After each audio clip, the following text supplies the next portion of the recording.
Hola, buenos días, ¿cómo les va? Hoy soy Rex Forment. Continuamos con el fanfic de propagación Flood de Warhammer 40k capítulo 38 al 39. Ninguna imagen o personaje de la historia me pertenece. Todos los personajes a sus respectivos creadores. Espero que lo disfruten. Capítulo 38, Recuerdos, día 30. A continuación, Catherine estaba cayendo.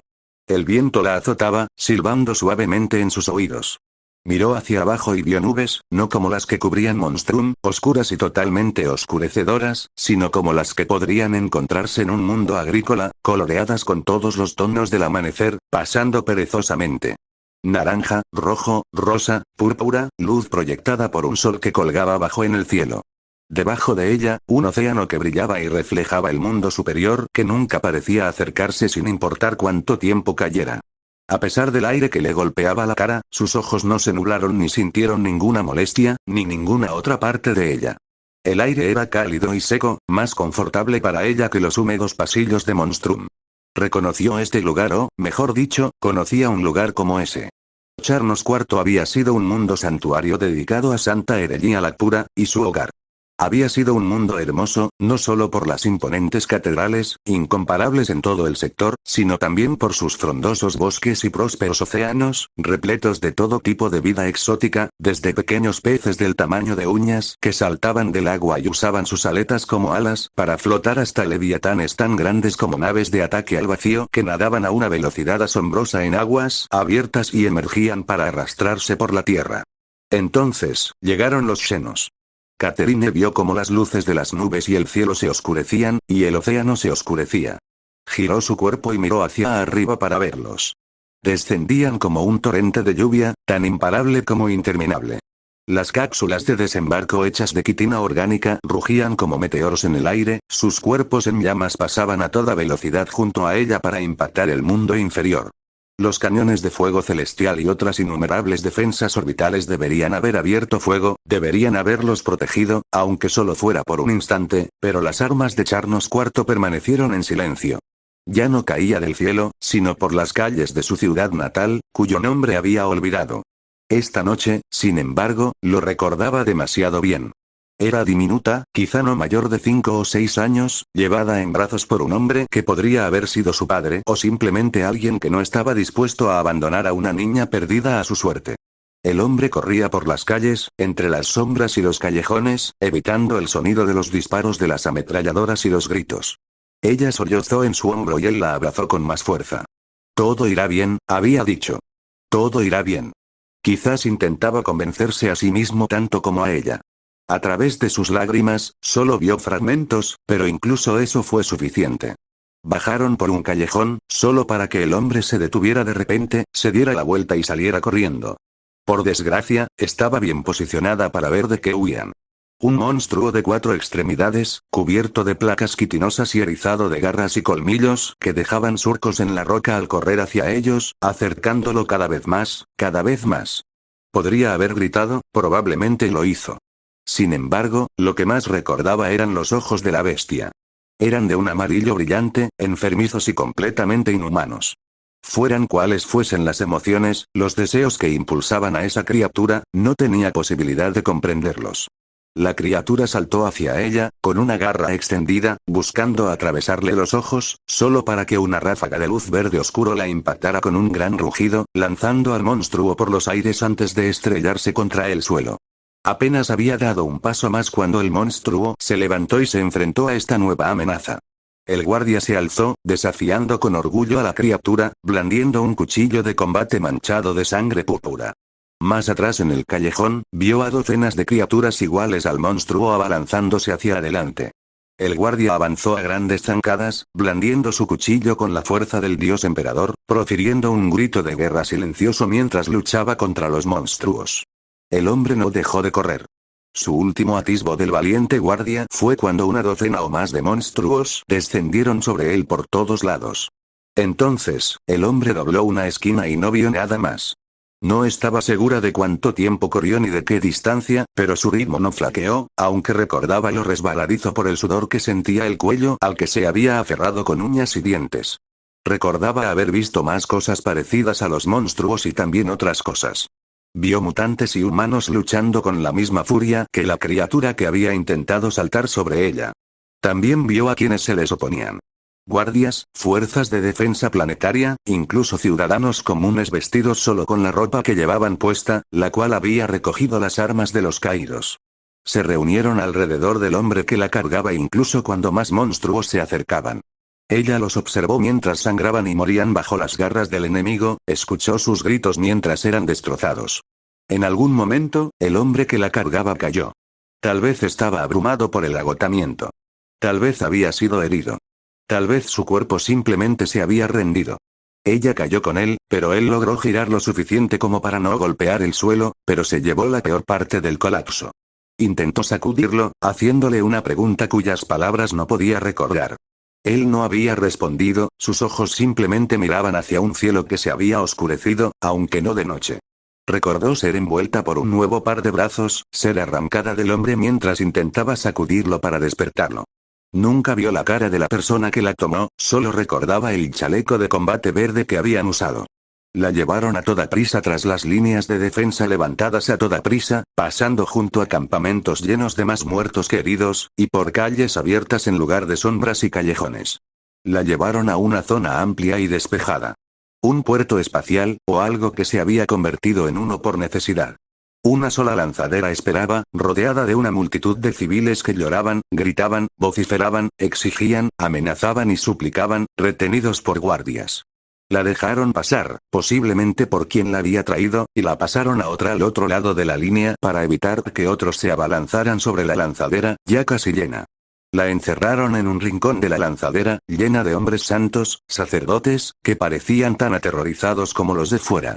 La lanzadera despegó y recordó haber encontrado una ventana, observando cómo enjambres de monstruos cruzaban el puerto espacial, masacrando tanto a la multitud como a los guardias. Levantó la vista y vio el cielo oscuro de horrores retorcidos, los horrores hacia los que se precipitaban. Vio breves puntos de luz surgir en ese manto de oscuridad, cobrando vida en un instante y apagándose al siguiente, y creyó que las estrellas mismas estaban siendo devoradas, una a una. Vio nacer un nuevo sol ante sus ojos, una bola de fuego que iluminó la figura de un monstruo de un tamaño que podría haber devorado toda su ciudad. La bestia cayó al mundo inferior. El crujido de su armadura quitinosa fue como un trueno. Pasaron por el agujero abierto en la bestia por el efímero sol y vio sus entrañas, llenas de enormes intestinos y órganos internos, pero lo más inquietante fueron otros monstruos como los del suelo, de aspecto aún más variado y horrible, que se escabullían como un nido de insectos furiosos sobre el cadáver mientras este caía. Atravesaron la nube y se adentraron en el vacío estrellado, y Catherine vio la verdadera magnitud del terror al que se enfrentaban. Todo Charnos IV estaba envuelto por cientos de miles de monstruos tan grandes como el que aniquiló el sol recién nacido, o incluso más grandes. Se retorcían y reaccionaban como las olas de un océano, moviéndose juntas como una sola. Vio nacer otras estrellas, pero sin importar cuántos monstruos fueran consumidos por las llamas ardientes, aún quedaban incontables. Uno se separó del grupo y se acercó, tan cerca que pudo ver el brillo de sus dientes, ver que incluso el más pequeño de ellos era más grande que los leviatanes que se arrastraban por la tierra en los océanos de su mundo. Sus fauces se abrieron, revelando muchos más dientes y cascadas de un fluido verde que brotaba de su carnosa boca. Era más rápido que su lanzadera y se acercaba cada vez más. Recordó los gritos de los hombres santos, las súplicas de que les perdonaran la vida. Recordó cuando el crucero apareció a la vista, con su proa dorada en forma de águila imperial brillando a la luz de las estrellas. El pico del águila era como la punta de una lanza al precipitarse hacia la boca abierta del monstruo, atravesando el revestimiento de su boca y entrando donde habría estado el cerebro de una criatura normal. La gran bestia fue empujada por la fuerza del impacto del crucero, lo que permitió que la lanzadera que la transportaba escapara, pero el crucero se perdió y desapareció de la vista cuando las grandes fauces del monstruo se cerraron a su alrededor. En algún momento, llegaron a una nave más grande, un acorazado, le dirían más tarde. Parte de una gran flota que se había desplegado para repeler la amenaza de las criaturas, los tiránidos. Parte de una gran flota que había sido enviada a exterminar Charnos IV una vez que los tiránidos se asentaron allí. Parte de una gran flota que había evacuado solo a una fracción de la población del planeta cuando los tiránidos llegaron al sistema. Catherine cayó al océano. ¿Estás lista para hablar ahora? ¿Qué fue eso? Recuerdos. Algunos enterrados, otros revividos incontables veces. Ellen negó con la cabeza. Flotaba en un océano de infinita oscuridad, su propia forma era lo único iluminado, aunque no podía decir con qué luz.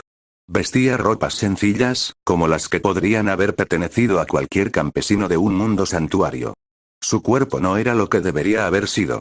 Sabía que tenía una complexión robusta, una mujer que había permanecido en la flor de la vida durante más tiempo del que la mayoría de los humanos vivían naturalmente. Sin embargo, aquí, era una niña, pequeña, débil. Inocente. La comprensión de que, lo que fuera que hablaba podía leer sus pensamientos era desconcertante. Yo elijo la forma que adoptas aquí, ya que controlo todo en este lugar. Sin embargo, las formas que doy las determina la persona en cuestión. Para Purilla, ella vino a mí como tu herramienta, una prisionera que no se daba cuenta de los lazos que la ataban. Para Vidriov, él vino como un hombre, un estudiante de su orden, alguien a quien esperaba enseñar. ¿Y ella? Vienes por mi invitación. La voz la envolvió, resonó en su interior, como las vibraciones de los motores de una nave espacial. Te encuentro a ti y al imperio al que sirves, horrible. En un instante, su mente fue bombardeada con pensamientos e imágenes. Vio a los ciudadanos comunes del imperio trabajando como esclavos en las fábricas de las ciudades colmena. Vio a mutantes siendo golpeados, maltratados y asesinados. Vio a la nobleza a la que el imperio permitía acumular riquezas, acumulando baratijas mientras su pueblo sufría por su propio beneficio. Había visto cosas así antes y peores, pero nunca había podido ver las mentes de quienes eran explotados y maltratados. Ahora los oía. Oía a los ciudadanos y la horrible muerte de sus mentes, vacías de pensamientos, deseos, sueños y anhelos, tan rutinarias y mecánicas como un sirviente. No había fe allí, ni amor ni respeto por el imperio, ni sentido del deber. Solo obediencia ciega. Oyó los gritos y dolores de los mutantes, el asco que otros y ellos mismos les inspiraban, oyó sus gritos mientras les destrozaban el cuerpo. Observó con horror cómo se veía obligada a aprender que no fueron sus mutaciones las que los llevaron por el camino de la condenación, sino el odio y el desprecio que los alimentaron, los que los convirtieron en los mismos monstruos que el imperio afirmaba que eran por nacimiento. Lo sintió. Todo. Se vio obligada a sentir todo lo que el imperio había forjado, todo lo que ella había proclamado como bueno y correcto. La vida se trata tanto de sufrimiento y dolor como de alegría y felicidad, pero no hay ni lo uno ni lo otro en estas ciudades. Su imperio ha enseñado a su gente solo a morir, no a vivir. La única emoción que les queda es el odio hacia aquellos considerados indignos incluso de eso. La vida, era deber. Catherine se dejó llevar por los mantras que le habían enseñado, intentando ignorar el dolor, la angustia que la atormentaba. Un inquisidor debe ser fuerte, debe tomar decisiones difíciles. El pueblo del imperio trabajaba para defender a toda la humanidad. Sí, así es, y el imperio malgasta su devoción con mezquindad, odio y prácticas tan viles como las de sus enemigos. ¿Cuántos mundos mueren por venganza? ¿Cuántos devotos sirvientes de vuestro dios emperador mueren por conveniencia? La humanidad muere, vuestro imperio muere, tanto por sus propias acciones como por los esfuerzos conjuntos de sus enemigos. El universo era oscuro y cruel. Solo la luz del dios emperador mantenía a la humanidad a flote, y eran los inquisidores quienes encarnaban esa luz. No podía flaquear, no podía permitir que su furia se apagara. A través de las dificultades, el pueblo se fortaleció para servir mejor al emperador. Qué huecas le sonaban ahora esas palabras. No estás luchando contra mí, Catherine Ellen, estás luchando contra la verdad. ¿Crees que tu odio te ha mantenido viva, tu furia, tu emperador? La arrastraron por las aguas negras, no, la llevaron a través de ellas.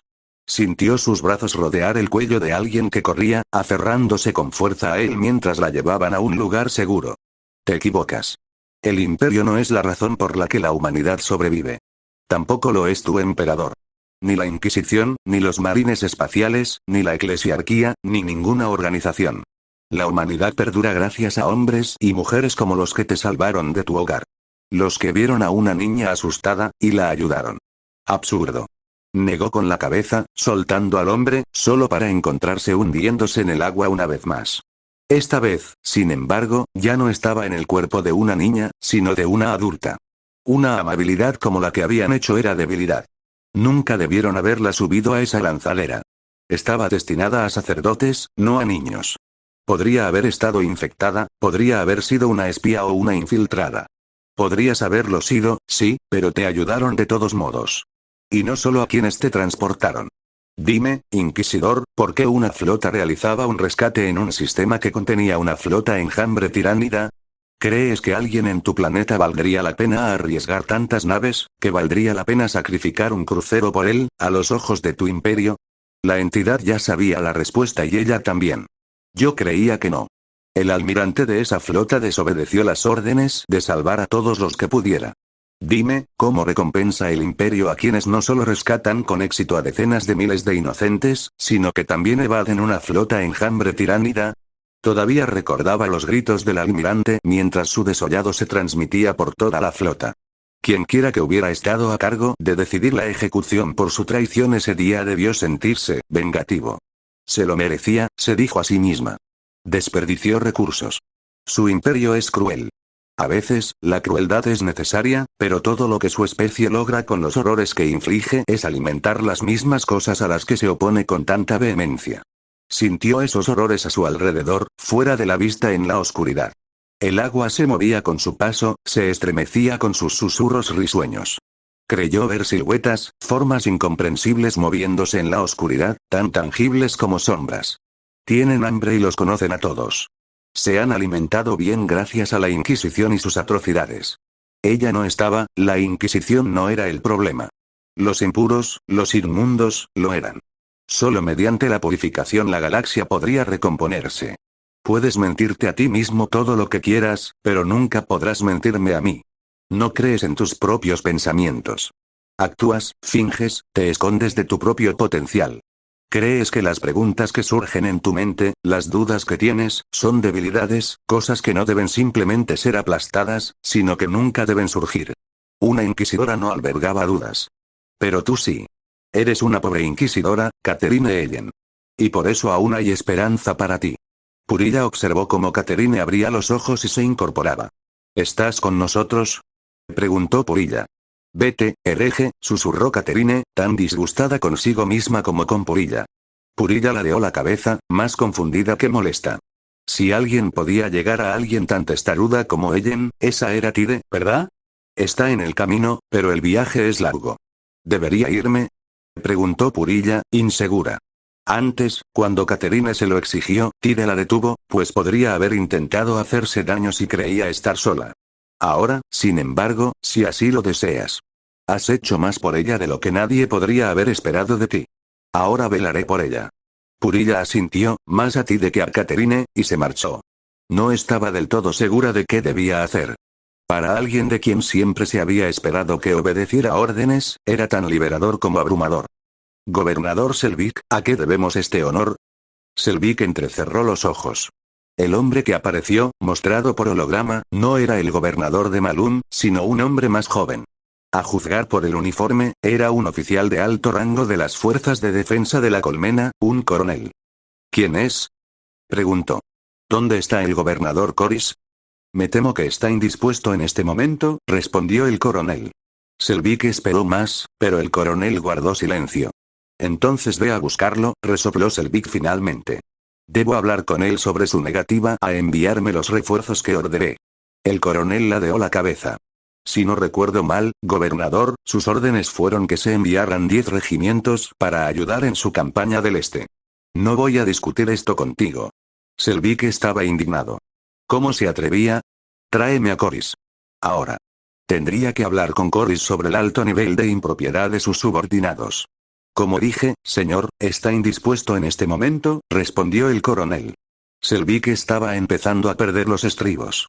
No me importa si está en medio de un tratamiento de rejuvenecimiento, ve a buscarlo. Exigió Selvig. Empezó a decir el hombre, pero Selvig lo interrumpió. Ahora. El coronel suspiró, a él. Olvídense de la simple incorrección, este coronel necesitaba ser un ejemplo. Sí, señor, dijo el coronel antes de desaparecer. Selvig esperó 2 minutos más, antes de que la marchita y holográfica figura del gobernador Coris apareciera ante él. Por fin, dijo Selvig, con la frustración amainando un poco. Tiene que ejecutar a ese coronel suyo. Es extremadamente grosero. Es eficaz en su trabajo, dijo Coris, antes de inclinar la cabeza. Disculpe la demora, estaba indispuesto. Selvig arqueó una ceja. ¿Haciendo qué exactamente? Seguro que puede imaginarlo, respondió Corys, y Selvig reprimió un escalofrío. El anciano tenía más de 400 años y, a pesar de tener acceso a algunos de los mejores tratamientos de rejuvenecimiento del planeta, se le notaba. Selvig prefería no imaginarse lo que Corys podría estar haciendo. Ahora, el coronel me dice que usted no está satisfecho con mi contribución a su campaña. Más bien con la falta de contribución, gobernador, dijo Selvig con frialdad. Me han dicho que ninguna fuerza sale de Malum para unirse a nosotros en el norte. Correcto. Entonces, ¿cómo es que contribuyes con algo? Selvig suspiró. Entiendo que puede que tengas pocos recursos en el sur, así que quizá puedas reducir los regimientos que te exigen, pero los demás gobernadores de Colmena ya están disgustados. Me habría gustado que al menos hablaras conmigo antes de decidir no enviar nada. Enviaré 10 regimientos, respondió Corys. Simplemente no viajarán al norte. Selvig parpadeó. ¿Qué?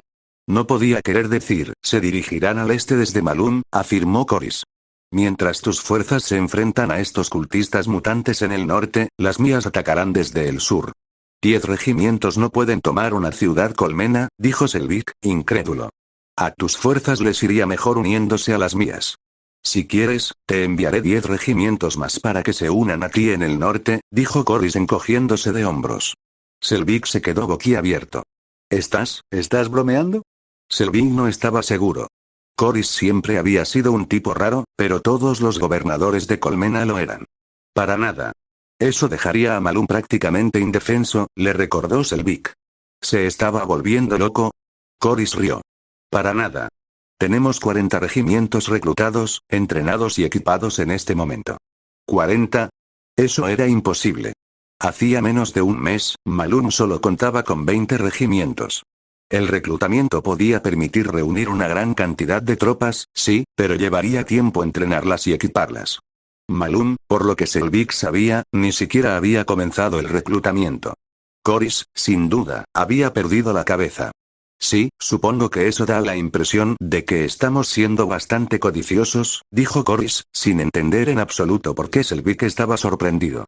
Muy bien, les enviaremos otros 5 al norte y, ¿por qué no?, otros 5 al este desde Malum. Allí, 30 regimientos contribuyeron a su campaña. Gobernador Corys, ¿sería tan amable de poner al coronel de antes de nuevo al mando? Pidió Selvig. Corys, con aspecto sorprendido, asintió. Claro que sí. Corys se apartó y hubo una breve pausa mientras el coronel avanzaba. No debía de estar muy lejos. Coronel, Selvig reprimió su frustración con el hombre. ¿Puedo preguntar si está solo? El coronel miró algo que no veía y asintió. Sí, señor. El gobernador acaba de regresar. Supongo que, no necesito saberlo. ¿Qué le pasa al gobernador Corys? El coronel ladeó la cabeza. ¿Se equivoca, señor? ¿Por qué dice tonterías? Casi gritó Selvig. No lo está, señor. Tenemos 40 regimientos listos para la guerra en Malum, además de los 8 desplegados en el oeste. Selvig lo miró fijamente. Él también debía de estar loco. Debía ser eso. No puede esperar que crea que Malum ha más que duplicado sus fuerzas militares en un mes sin instituir el servicio militar obligatorio. Últimamente hemos tenido muchos voluntarios, señor. El coronel se encogió de hombros, haciendo que Selvig frunciera el ceño ante el desaire. Supongo que por los ataques. ¿Y estas son tropas completamente entrenadas y equipadas? Preguntó Selvig con escepticismo. ¿En qué? 2 semanas? 3. Actuarán como se les exige, señor, respondió el coronel. Y, sí, completamente equipadas. Si esto es una broma elaborada del gobernador Corys, sepa que no soy un hombre conocido por mi sentido del humor, gruñó Selvig. El coronel simplemente sonrió. El gobernador ha decretado que 15 regimientos acudirán en su ayuda en el norte, dijo. Si desean comprobar la veracidad de nuestras afirmaciones, deberían llegar en 2 días. 2 días. Rió Selvig. Pasarían al menos 4 antes de que las demás colmenas del norte estuvieran listas para enviar sus tropas, sin mencionar el día de viaje que les tomaría llegar.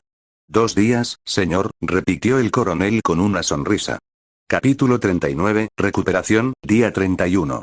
Marea vagó por las mentes de 1000 tecnosacerdotes, estudiando sus pensamientos, sentimientos, recuerdos, personalidades, todo lo que los hacía ser quienes eran. Algunos eran más mecánicos que otros, con cerebros desmembrados y conectados a procesadores adicionales que les permitían pensar más rápido, realizar cálculos a una velocidad inalcanzable incluso para los más grandes matemáticos. Otros habían modificado sus cuerpos, pero habían dejado sus mentes intactas. Algunos simplemente porque aún no habían tenido la oportunidad de hacerlo, otros porque consideraban sus mentes algo que les había sido otorgado por el dios máquina y, por lo tanto, sagrado. Estos eran los candidatos que estaba considerando a petición de Vidriov.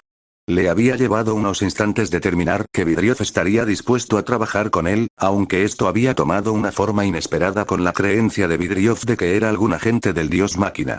Había otros que, según él, tomarían el mismo camino si se les revelaba.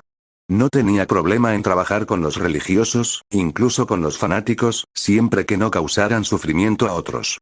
Sin embargo, él tampoco quería ser venerado y era dolorosamente consciente del riesgo de que estos tecnosacerdotes no solo llegaran a la misma conclusión, sino que también se encontraran y se reafirmaran en ella. Lo suficiente como para que crearan un culto a su alrededor. Eso no le convenía a nadie. Los aproximadamente 1000 candidatos a tecnosacerdotes pertenecían a diversos rangos, posiciones y especializaciones, todos relacionados con algún tipo de tecnología que Tide querría ver desarrollada. Había muchos otros fuera de los candidatos que serían receptivos a él, pero estos eran los objetivos de alto valor, por así decirlo. La razón por la que se tomaba su tiempo era intentar minimizar los riesgos de crear a alguien fanáticamente devoto a él. No deseaba una fe ciega. Lealtad, tal vez, pero no tanto hacia sí mismo como hacia, bueno, eso tampoco lo había descubierto del todo todavía. ¿Por qué causa lucharían? No, luchar no era la palabra correcta. Dudaba que dejara que ninguno de ellos luchara por él. Tenía soldados títeres y formas puras para eso. ¿Por qué causa estarían trabajando? Hacía mucho tiempo, bueno, más bien unas semanas atrás, Tide había decidido no huir ni intentar escapar de la galaxia, sino intentar sanar el universo. Era una tarea difícil y desternillante si uno supiera siquiera un poco sobre qué clase de monstruo era realmente el Flood, pero ¿qué implicaba? Bueno, tendría que derrotar a Chaos. No era para tanto, solo tenía que encontrar la manera de destruir o dejar sin poder a 4 seres que eran considerados dioses y que, como mínimo, tenían el poder para respaldar ese título. Del mismo modo, los tiránidos tendrían que irse, y probablemente también los Ctan. Pero, ¿dónde dejaba eso al resto de la galaxia? ¿Cómo era su idea de victoria total? No estaba seguro. Había muchas rutas que podía tomar, cada una con sus propios problemas y beneficios. La verdadera pregunta de cada una era, en esencia, ¿cuánto interactuaba con la gente? Asumía un papel protagónico en cuestiones de gobierno, determinando y, más específicamente, haciendo cumplir las leyes. Actuaba como autoridad moral para evitar que la gente cometiera los peores crímenes que delitaban a los dioses del caos y herían al universo mismo. ¿Acaso no interactuaba en absoluto y simplemente se revelaba a unos pocos elegidos, como lo había hecho hasta entonces? Tide volvió a centrarse en la tarea en cuestión. Independientemente de la forma que tomara el futuro, lograra la victoria o no, tenía que creer que sería mejor que si simplemente decidía abandonarlo todo. Consideró sus opciones. Podría abordarlas todas a la vez, si así lo deseaba. Tenía la biomasa para lograr tal tarea en ese momento con relativa facilidad. Decidió que abordaría a algunos, a los que pudiera convencer con bastante rapidez. Le hizo gracia que uno de los tecnosacerdotes que había seleccionado sirviera a las hermanas de batalla, las sirvientas más fanáticas del dios emperador. Pero claro, ya estaba ayudando a varias hermanas con sus problemas, así que supuso que era natural que Logis Kalaran fuera el siguiente. Yo soy el más grande. Rugió Gutas Shankwoods, sujetando la cabeza de Daga Goretev, solo para que su propia cabeza fuera cercenada por la espalda por la garra de poder de Nobrotfaz Splita, quien a su vez fue destrozado por la garra de Edmangla Rumpunta. Yo soy él.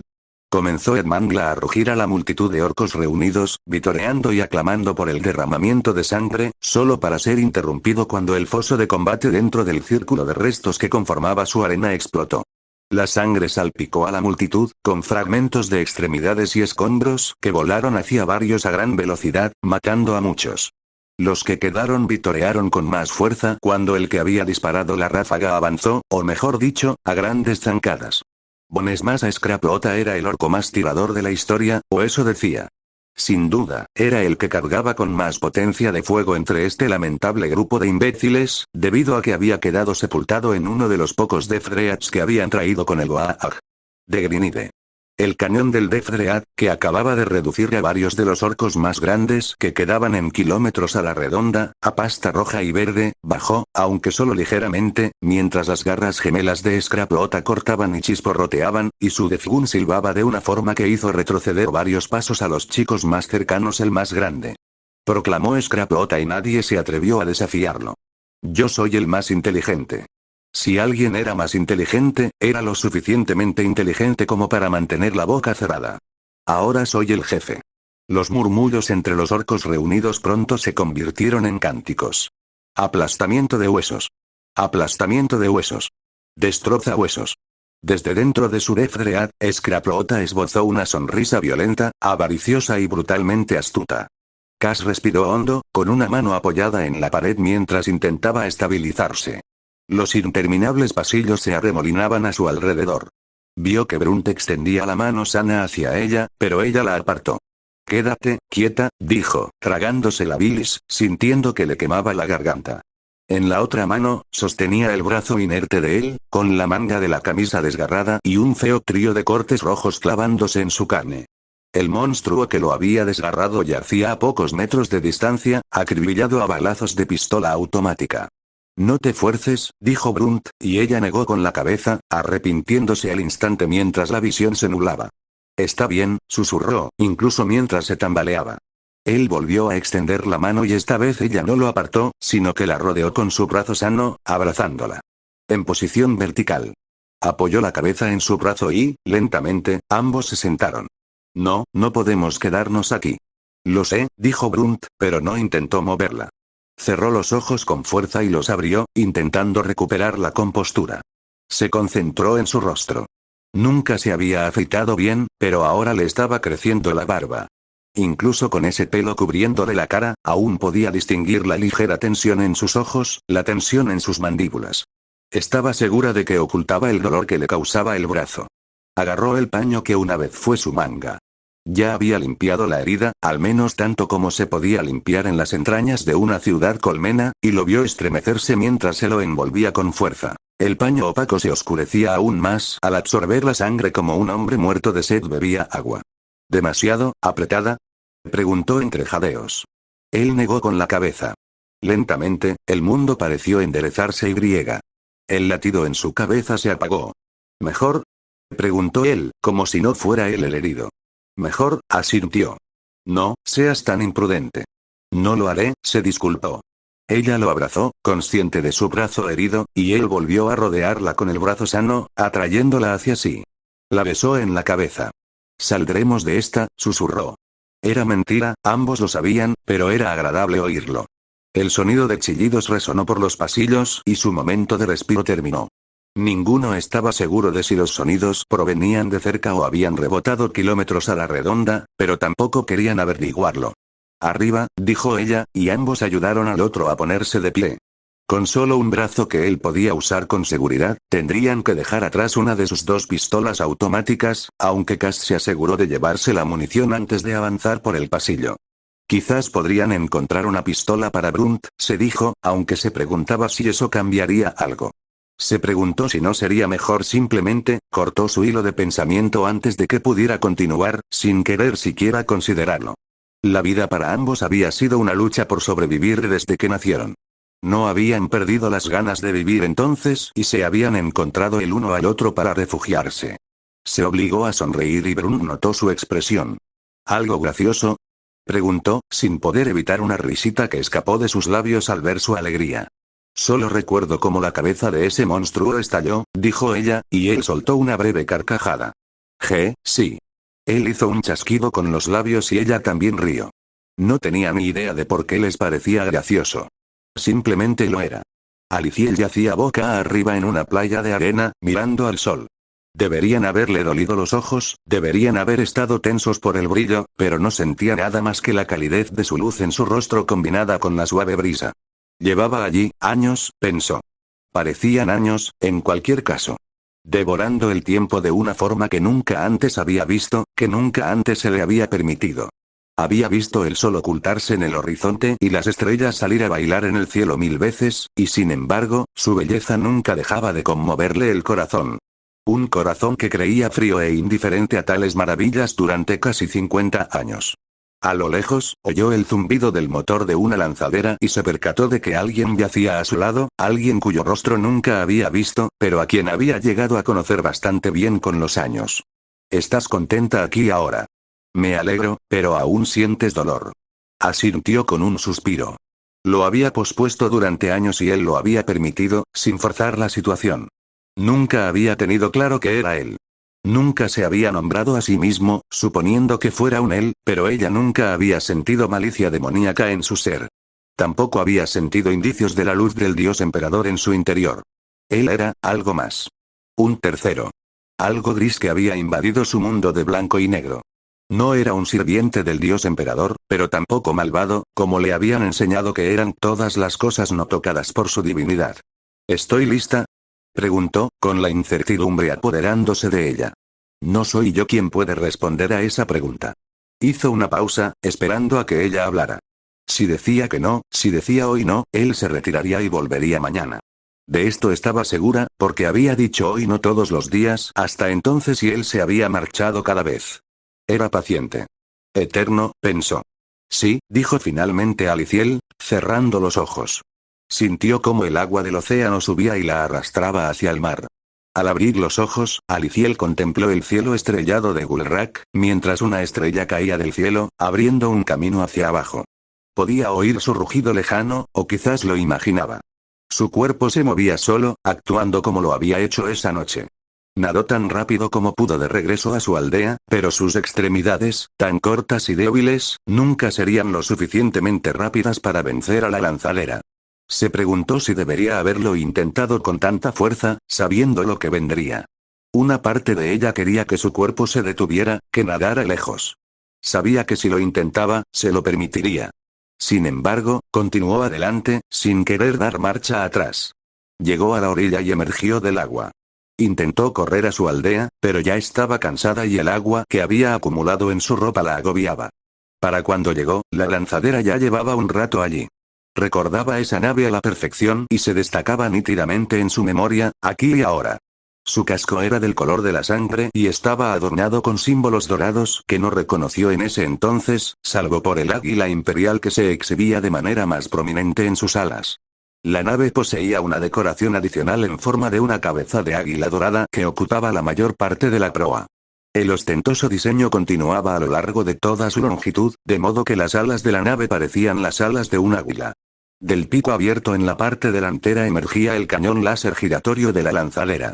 Casi tan prominente como el águila había otro símbolo, el de una flor de algún tipo, tan rojo sangre como la lanzadera. También lo vio en la armadura de las mujeres que descendieron de la lanzadera. Al principio pensó que eran ángeles, pero no eran marines espaciales. Gritaron nombres, otros niños de la aldea, y exigieron que avanzaran. Recordó no entender lo que estaba sucediendo mientras sus aterrorizados padres la conducían hacia adelante. Recordó haberle pedido a una de las mujeres con armadura, quien ladró para que guardara silencio y obedeciera. Lo había hecho, incluso cuando la condujeron a ella y al resto a la lanzadera, empacándolos firmemente en su bodega de carga. Nunca antes había estado en una lanzadera, ni siquiera había visto una. No entendía qué estaba pasando. Ninguna de ellas lo había entendido. Algunas empezaron a llorar, pero las mujeres les exigieron que pararan. Un niño no lo hizo y una de ellas lo agarró del pelo y le estrelló el cráneo contra el mamparo. No lo suficiente como para matarlo, aunque habría sido una tarea terriblemente fácil, como ella aprendería más tarde, pero sí lo suficiente como para aturdirlo y contener las lágrimas, aunque solo fuera por un rato. Habían sido ruidosas, exigentes, y no les explicaron nada sobre lo que estaba sucediendo ni a dónde las llevaban, solo afirmando que debían estar agradecidas por el honor que se les había concedido, sin decir cuál era ni por qué. Las preguntas eran castigadas, cualquier cosa que no fuera el silencio. Todas aprendieron rápidamente a silenciar sus sollozos, a evitar que las lágrimas cayeran y a contenerlas. Aliciel no se sintió agradecida hasta mucho después, cuando esa gratitud le fue grabada a golpes. Había recordado estos momentos y los había visto como una época en la que había sido débil, inútil, incapaz de comprender que el dios emperador había elegido a los niños de su aldea para grandes obras. La lanzadera se detuvo después de lo que podrían haber sido horas, temblando al aterrizar. Ella y el resto de los niños fueron conducidos o empujados fuera de la nave. De repente, el primer niño en salir de la lanzadera gritó de terror, recibiendo un puñetazo en la cabeza por parte de una de las mujeres. El grito provenía de mirar desde el hangar de una gran nave de guerra hacia las profundidades del espacio y ver algo enorme, de color azul verdoso, que parecía flotar allí. Solo más tarde Aliciel descubriría que esa había sido la última vez que vería a Gulrak, su hogar y a su familia. Fueron arreados como el ganado que criaban algunos aldeanos, empujados a un vasto laberinto de pasillos metálicos cubiertos de extrañas decoraciones. Lo que ella creyó que eran alfombras colgaban de las paredes. Algunas mostraban imágenes de mujeres similares a las que las habían llevado, luchando contra terribles criaturas que no podían ser humanas, ganando siempre. Había otras que mostraban a hombres y mujeres quemados vivos en piras. El humo que producían las llamas parecía tener ojos, colmillos y garras, y ella se estremeció al verlo. Finalmente, los empujaron a una enorme cámara, llena de cientos de otros niños, algunos llorando, otros sentados en silencio con los brazos alrededor de las piernas, con los ojos muertos mirando al vacío. De repente, una de las mujeres gritó y Aliciel se giró para ver a uno de los niños de su grupo huyendo por el pasillo. Una de las mujeres con armadura levantó su arma, una extraña herramienta que nunca había visto antes, que tenía algo parecido a una cerilla encendida en la boca. Aliciel se apartó al recordarlo, una frialdad creciente en su cuerpo la hizo temblar de miedo. Había olvidado esta parte. Lo había olvidado por una razón. Basta. Gritó Aliciel en su mente y el mundo se detuvo por completo. Las figuras y el acorazado se desvanecieron en un instante, pero los recuerdos aún eran fuertes en su mente. Cerró los ojos con fuerza, intentando no recordar lo que había sucedido, lo que habían hecho las mujeres, pero era imposible. No estoy lista, sollozó Aliciel en sus brazos mientras se acurrucaba en posición fetal, meciéndose. Lo siento muchísimo. No tienes nada que lamentar. No hiciste nada malo. Su presencia era como una manta cálida que la envolvía. Ellos, Aliciel empezó a hablar, pero se atragantó. Ellos, lo sé. Durante un rato, Aliciel no dijo nada más. El único sonido fue su silencioso sollozo. Bueno, hasta aquí el capítulo, espero que les haya gustado, suscríbanse y comenten para que esta comunidad siga creciendo vía.